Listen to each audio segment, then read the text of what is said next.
வாங்க ஃப்ரெண்ட்ஸ், இன்றைக்கி சுரக்காய் தான் நம்ம செய்ய போகிறோம். பாதி அளவு எடுத்திருக்கேன். சிறுபருப்பு, துவரம்பருப்பு, வெங்காயம், தக்காளி, பச்சை மிளகாய், சுரக்காய் அரிஞ்சு வச்சுருக்கோம். இப்போ நம்ம கேஸ் பற்ற வச்சுட்டு குக்கர் வைக்கிறோம்.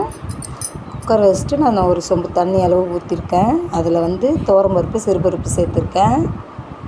நெக்ஸ்ட்டு வெங்காயம், தக்காளி, பூண்டு, பச்சை மிளகாய் ஒன்று போட்டிருக்கேன் ஃப்ரெண்ட்ஸ். சுரக்காவை நான் பொடியாக கட் பண்ணி வச்சுருக்கேன். உங்களுக்கு எப்படி ஷேப்பில் பிடிக்குமோ அப்படி நீங்கள் கட் பண்ணிக்கோங்க. இப்போ நான் அதிலேயே மஞ்சத்தூள், தேவையான அளவுக்கு உப்பு போட்டுக்கிறேன் ஃப்ரெண்ட்ஸ்.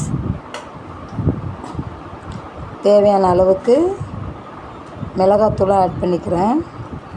நான் காரத்துக்கு தகுந்த மாதிரி 2 ஸ்பூன் மிளகாத்தூள் ஆட் பண்ணிக்கிறேன். உங்களுக்கு எவ்வளோ தேவையோ காரத்துக்கு தகுந்த மாதிரி ஆட் பண்ணிக்கோங்க ஃப்ரெண்ட்ஸ். எனக்கு 31,500 வியூஸ் இருக்கீங்க. ரொம்ப சந்தோஷமாக இருக்குது. எல்லாமே சப்ஸ்கிரைப் பண்ணுங்கள். சப்ஸ்கிரைப் பண்ணால் தான் அடுத்தடுத்து நோட்டிஃபிகேஷனில் பார்க்க முடியும். புளி கரைச்சி வச்சுருக்கேன், கொஞ்சமாக ஊற்றிக்கிறேன். உங்களுக்கு புளி வேணான்னா நீங்கள் ஸ்கிப் பண்ணிவிடுங்க ஃப்ரெண்ட்ஸ்.